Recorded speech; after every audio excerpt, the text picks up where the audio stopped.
யாரிடம் செல்வோம் இறைவா, வாழ்வு தரும் வார்த்தை எல்லாம் உம்மிடமன்றோ உள்ளன.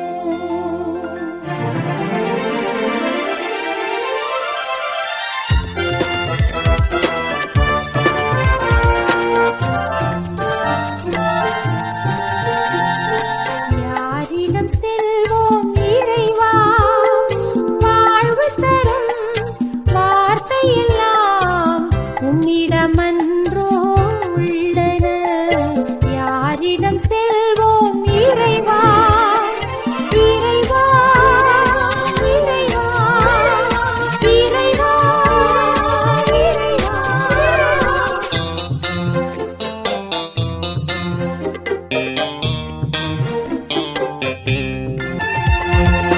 அலைமோதும் உலகினிலே ஆறுதல் நீ தர வேண்டும்.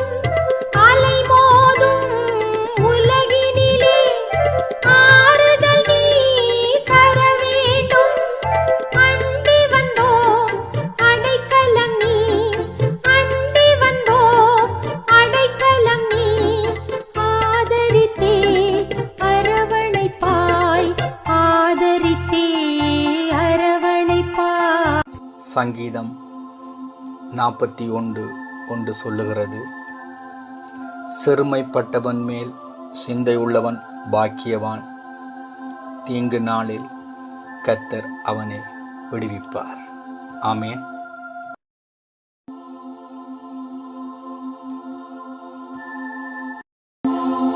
அன்பின் சகோதர சகோதரிகளே, இந்த வேளை நாங்கள் எங்களுக்காகவும் இந்த கொள்ளை நோய்க்காகவும் உலகத்துக்காகவும் ஜெபம் பண்ணும் வேளை, முதலில் நாங்கள் எங்களுக்காக, எனக்காக, என்னுடைய மனைவிக்காக, பிள்ளைகளுக்காக, பெற்றார்களுக்காக, என்னுடைய குடும்பத்துக்காக, எங்களுடைய குடும்பங்களுக்காக நாங்கள் தேவனை நோக்கி நன்றி செலுத்துவோம். இன்றைக்கு ஒரு புதிய நாளை எங்களுக்கு கொடுத்திருக்கிறார், புதிய அமைதியை கொடுத்திருக்கிறார், புதிய இதய துடிப்பு, புதிய சுவாசம், புதிய உயிர் மூச்சு, புதிய கிருபை கொடுத்திருக்கிறார். அதிகாலையிலிருந்து ஈட்ட வரைக்கும் எங்களுக்கு உயிர் மூச்சு அளித்து கொண்டிருக்கிறார். அதிகாலையிலிருந்து ஈட்ட வரைக்கும் எங்களை பாதுகாக்கிறார், பராமரிக்கிறார், போஷிக்கின்றார், வழி நடத்துகின்றார்.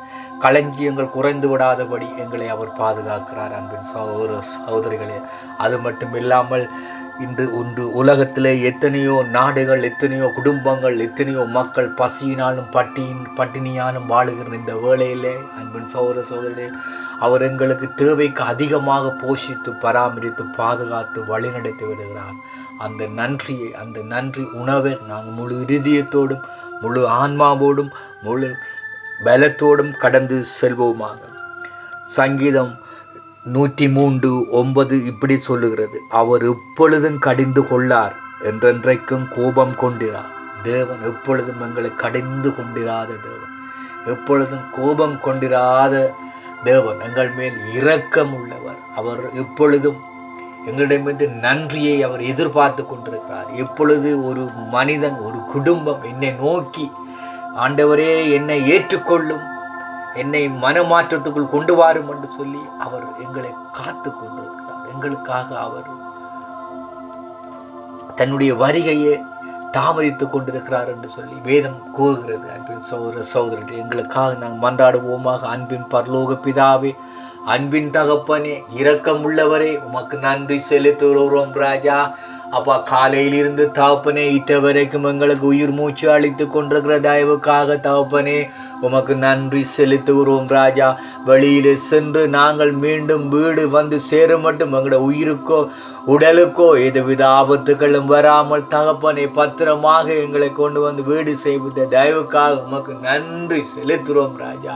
இன்று எங்களுக்கு தேவையான ஆகாரங்களை எல்லாம் தந்த தயவுக்காக ஆண்டவரே உமக்கு நன்றி செலுத்துகிறோம் ராஜா.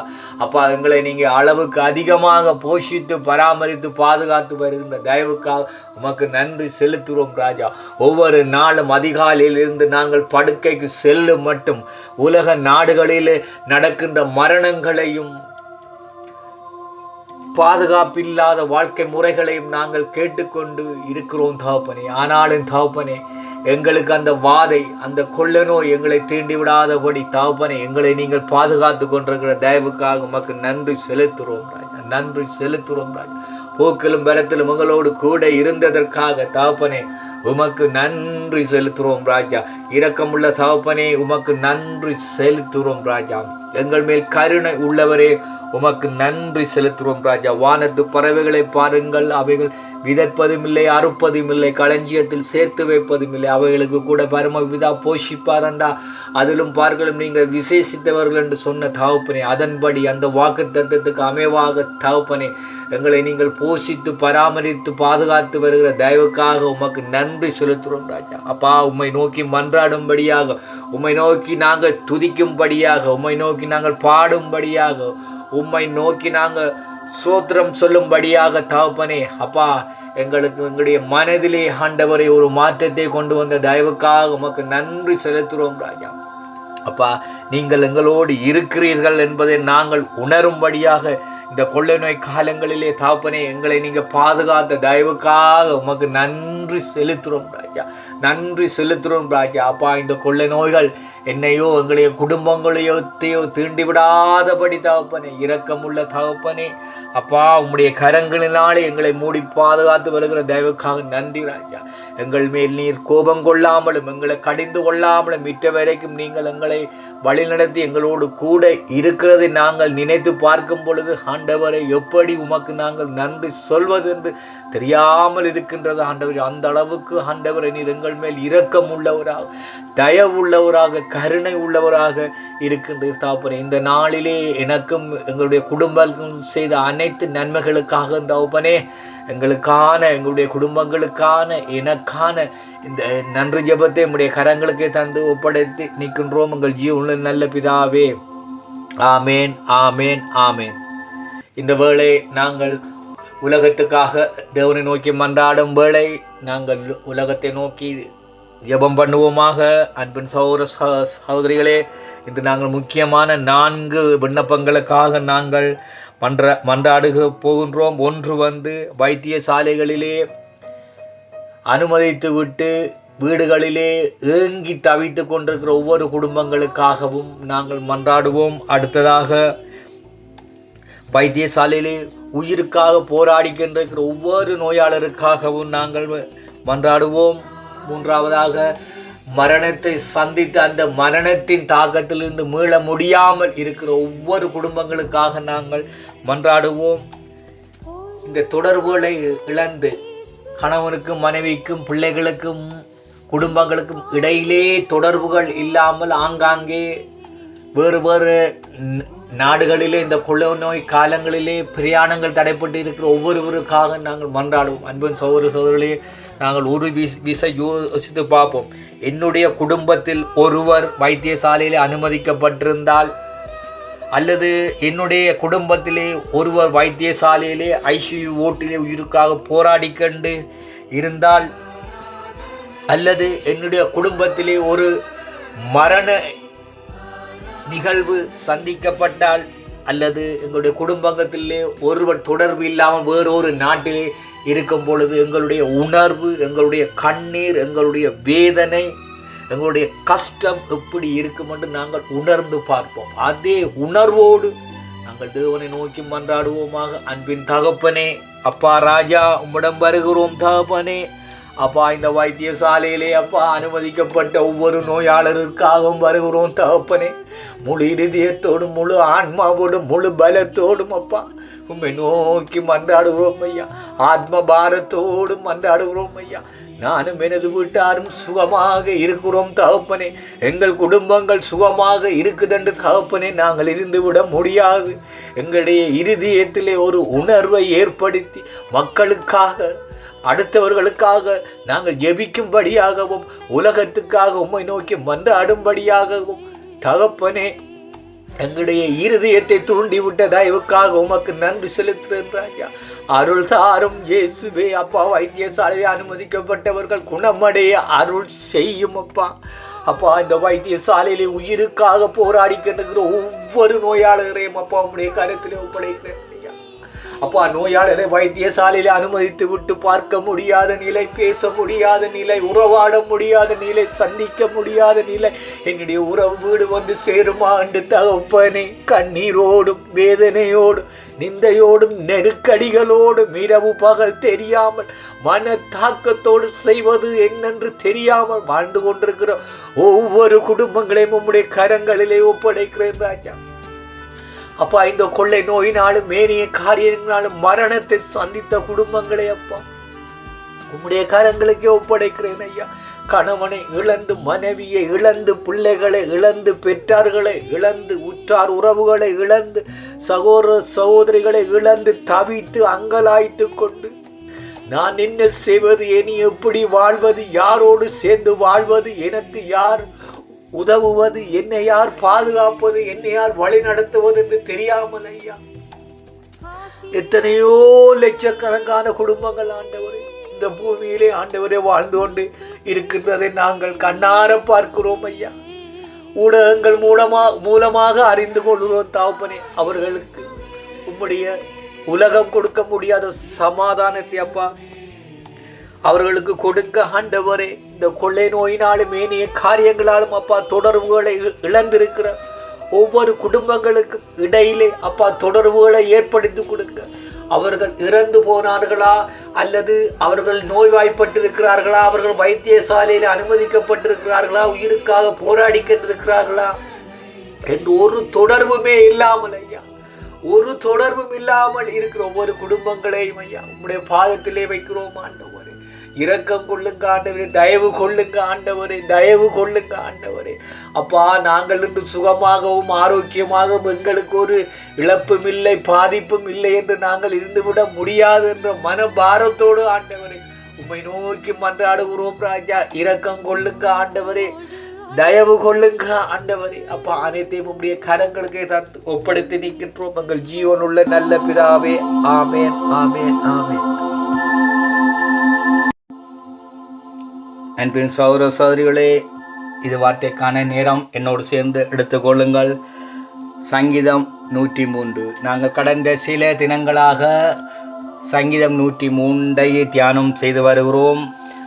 சங்கீதம் 103 வார்த்தை 1-2 இப்படி சொல்கின்றது: என் ஆத்துமாவே கர்த்தரை சோத்தரி, என் முழு உள்ளமே அவருடைய பரிசுத்த நாமத்தை சோத்தரி. என் ஆத்துமாவே கர்த்தரை சோத்தரி, கர்த்தர் செய்த சகல உபகாரங்களையும் ஒருபோதும் மறவாதே என்று சொல்லி தாவீது முழு இருதயத்தோடும் முழு ஆன்மாவோடும் முழு பலத்தோடும் தேவனுக்கு நன்றி செலுத்துகிறான்.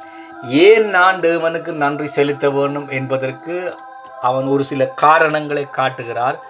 வசனம் 3 சொல்கிறது: அவர் உன் அக்கிரமங்களை எல்லாம் மன்னித்து உன் நோய்களை எல்லாம் குணமாக்கி. அவர் என்னுடைய அக்கிரமங்களை எல்லாம் மன்னித்தார், என் நோய்களை எல்லாம் குணமாக்கினார். அக்கிரமம் இருந்தபடியால் தன்னில் நோய் இருந்ததாகவும், நோய் இருந்தபடியா தன்னிலே அக்கிரமான பாவங்கள் இருந்தபடியாகவும் அதை தாவீது உணர்ந்து தேவனுக்கு நன்றி செலுத்துகிறான். வசனம் 4 சொல்றது: உன் பிராணனை அழிவுக்கு விலக்கி மீட்டு உன்னை கிருபையினாலும் இரக்கங்களினாலும் முடிசூட்டி. நான் சாக வேண்டிய நான், மரிக்க வேண்டிய நான், மற்றவர்களால் கொலை செய்யப்பட வேண்டிய நான், அது எனக்கே தெரியாது. ஆனால் தேவன் இதை அறிந்து தன்னை பாதுகாத்ததற்கு தாவீது உணர்ந்து தேவனுக்கு நன்றி செலுத்துகிறான். 6வது வார்த்தை சொல்றது: ஒடுக்கப்படுகிற யாவருக்கும் கர்த்தர் நீதியையும் நியாயத்தையும் செய்கிறார். தான் ஒடுங்கி இருந்த வேலை, ஒடுக்கி விடப்பட்ட வேலை, ஒதுக்கி விடப்பட்ட வேலை, தன்னை வெறுத்த வேலை, இவைகளில் எல்லாம் தனக்கு நீதியும் நியாயமும் கிடைக்காத ஒரு சூழ்நிலையில் வாழ்ந்து கொண்டிருந்தேன். இப்பொழுது நான் அதிலிருந்து விடுதலை பெற்று தேவன் கர்த்தராகிய இயேசு கிறிஸ்து எனக்கு நீதியையும் நியாயத்தையும் கொடுத்தார் என்று சொல்லி ஆண்டவரை நோக்கி தாவீது நன்றி செலுத்துகிறான். நேற்றைக்கு பார்த்தோம் 8வது வசனம்: கர்த்தர் உருக்கமும் இரக்கமும் நீடிய சாந்தமும் மிகுந்த கிருபையும் உள்ளவர் என்று நாங்கள் பார்த்தோம். தான் கர்த்தரிடமிருந்து உருக்கத்தையும் இரக்கத்தையும் சாந்தத்தையும் கிருபையையும் தான் அனுபவித்து கொண்டு இருக்கிறேன். இவைகளையெல்லாம் நான் கடந்த காலங்களிலே அனுபவிக்க முடியாதபடி பாவம் என்னை ஒரு சூழ்நிலையிலே, ஒரு கட்டத்திலே, ஒரு நாளிலே சூழ்ந்திருந்தது.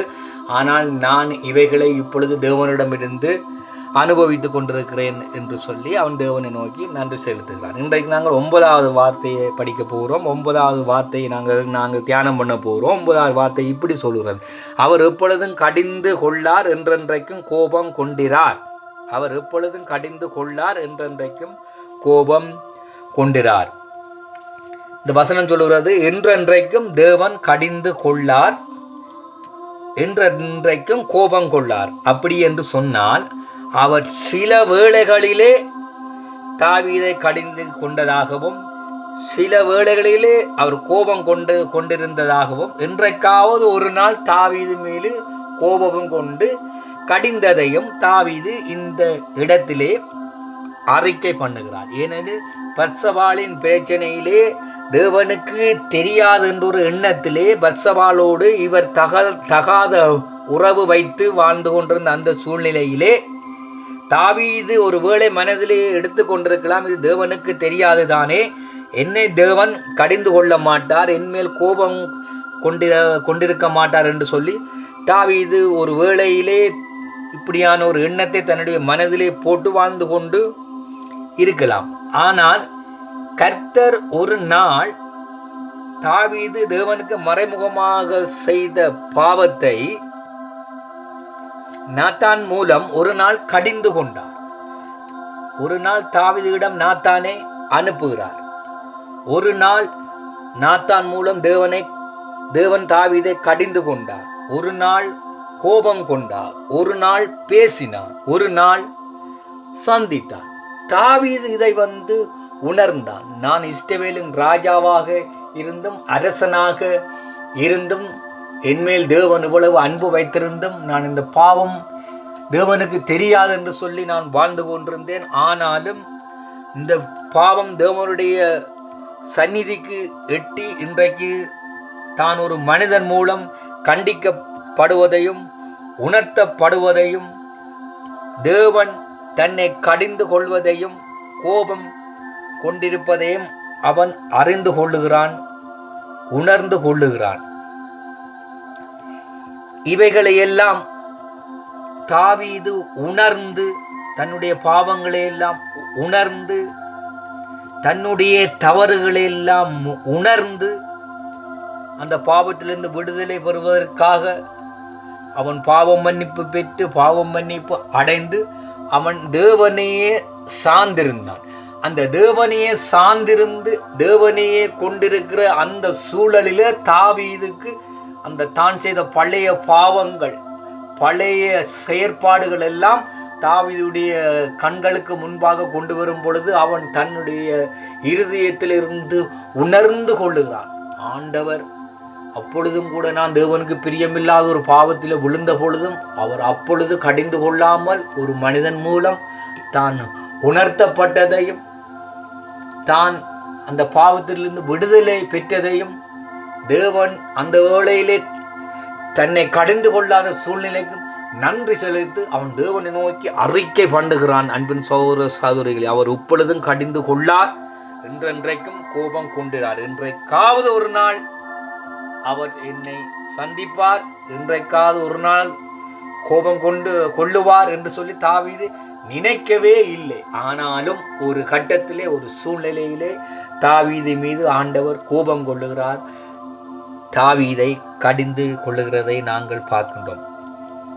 அன்பின் சகோதர சகோதரிகளே, இந்த 103வது சங்கீதத்தில் இந்த 9வது வார்த்தை தாவீது மறைமுகமான பாவம் செய்து தேவன் இந்த பாவத்தை கண்டு கொள்ளவில்லை என்று வாழ்ந்து கொண்டிருக்கிற சூழ்நிலையில தாவீது ஒரு நாள் ஒரு மனிதன் மூலம் உணர்த்தப்பட்டு தாவீது செய்கிற குற்றத்தை அவனுடைய பாதங்களுக்கு முன்பாக வைத்தான்.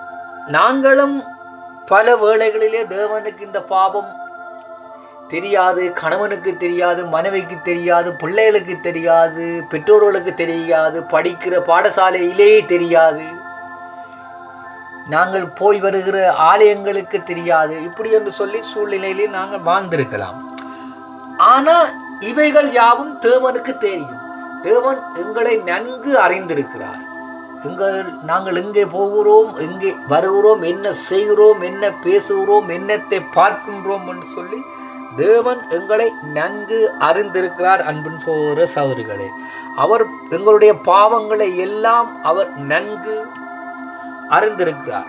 அப்ப தாவீது சொல்வது போல தான் பாவ வாழ்க்கையில் தேவனுக்கு தெரியாது என்று சொல்லி நான் வாழ்ந்திருந்தேன். ஒரு நாள் என்னை கடிந்து கொண்டார், ஒரு நாள் என் மேல் கோபம் கொண்டார், ஒரு நாள் என்னோடு பேசினார், ஒரு நாள் என்னை அவர் சந்தித்தார். அதோடு நான் உணர்ந்து என்னுடைய வாழ்க்கையை மாற்றிக்கொண்டு இன்றைக்கு என் ஆத்துமாவே கர்த்தரை சோத்தரி என்று சொல்லி நான் தேவனை நோக்கி மன்றாடக்கூடிய ஒரு சூழ்நிலையை தேவன் எனக்கு ஏற்படுத்தி தந்தார். எங்களுக்கும் என்னையும் உங்களையும் தேவன் ஒரு நாள், இன்றைக்கோ நாளைக்கோ அல்லது இன்றைக்காவது ஒரு நாள் தேவன் நாங்கள் செய்த அக்கிரமங்களுக்கும் நாங்கள் செய்த பாவங்களுக்கும் ஒரு நாள் தேவன் எங்களை சந்திப்பார், கண்டிப்பார், கடிந்து கொள்வார். இது வேதம் சொல்லுகின்ற உண்மை. அன்பின் சகோதர சகோதரிகளே, தேவன் எங்களை கடிந்து கொள்வதற்கு முதல், தேவன் எங்கள் மேல் கோபம் கொள்வதற்கு முதல் எங்களுடைய மறைமுகமான பாவங்களை நாங்கள் தேவனிடத்திலே அறிக்கை பண்ணுவோம். மறைமுகமான தேவருக்கு பிரியமில்லாத தேவனுடைய பார்வையிலே பிள்ளையான காரியங்களை எல்லாம் நாங்கள் விட்டு விடுவோம். தேவன் நினைத்திருந்தால் அவர் எப்பொழுதும் கடிந்து கொள்பவர், கண்டிப்பவராக தேவன் இருந்திருந்தால் நாங்கள் செய்த பாவங்களுக்கு நாங்கள் எப்போவோ இந்த பூமியை விட்டு நாங்கள் மரணத்துக்கு சென்றிருப்போம். அன்பின் சகோதர சகோதரிகள், அவர் எங்கள் மேல் இரக்கமும் உருக்கமும் சாந்தமும் நீடிய பொறுமையும் இருக்கிறபடியால் அவர் எங்களை கடிந்து கொள்ளாமற், எங்கள் மேல் எப்பொழுதும் கோபம் கொள்ளாமற் எங்களை வழிநடத்தி வருகிறார். ஆனால் இன்றைக்காவது ஒரு நாள் அவர் எங்களை கடிந்து கொள்வார், எங்கள் மேல் கோபம் கொள்வார். அப்படி ஒரு நாளை நாங்கள் தேவனுக்கு ஏற்படுத்தி கொடுக்காமல் நாங்கள் தேவனுடைய பாதத்திலே அமர்ந்திருந்து தேவனை நோக்கி தாவீது சொன்னது போல, என் ஆத்துமாவே கர்த்தரை சோத்தரி, என் முழு உள்ளமே அவருடைய பரிசுத்த நாமத்தை சோத்தரி, என் ஆத்துமாவே கர்த்தரை சோத்தரி, அவர் செய்த சகல உபகாரங்களை மறவாதே என்று சொல்லி தேவனை நோக்கி மன்றாடி எங்களுடைய பழைய பாவங்களை எல்லாம் தூக்கி எறிவதற்கு நாங்கள் முயற்சி எடுக்க வேணும். அன்பின் சகோதர சகோதரிகளே, தேவன் எங்கள் மேல் கடிந்து கொள்ளாதவராக இருந்தபடியாத்தான், தேவன் எங்கள் மேல் கோபம் கொண்டிராதபடியாத்தான் எங்களுடைய அக்கிரமங்களை எல்லாம் இந்த கொள்ள நோய் காலங்களிலும் மரணத்தை நோக்கி உலகம் சென்று கொண்டிருக்கிற இந்த வேளைகளிலும் மரணங்கள் உலகத்தை விட அதிகமாக உலகத்தை மூடி குமிஞ்சிருக்கிற இந்த வேளையிலும் அவர் எங்களை கடிந்து கொள்ளாதபடியால், எங்கள் மேல் கோபம் கொண்டிராதபடியால் இந்த கொள்ளை நோயிலிருந்து என்னையும் உங்களையும் எங்களுடைய குடும்பங்களையும் தேவன் பாதுகாத்து வருகிறார் என்பதை எங்களுடைய மனச்சாட்சியிலே நாங்கள் உணர்ந்து கொள்ள வேணும். அன்பின் சகோதர சகோதரிகளே, தேவன் எங்களுடைய பாவங்களுக்கும் எங்களுடைய அக்கிரமங்களுக்கும் ஏற்றபடி அவர் எங்களை கடிந்து கொண்டிருந்தார் என்றால், அவள் எங்கள் மேல் கோபம் கொண்டிருந்தார் என்றால், எங்களுடைய நிலை, எங்களுடைய வாழ்க்கை இந்த பூமியிலே எப்படி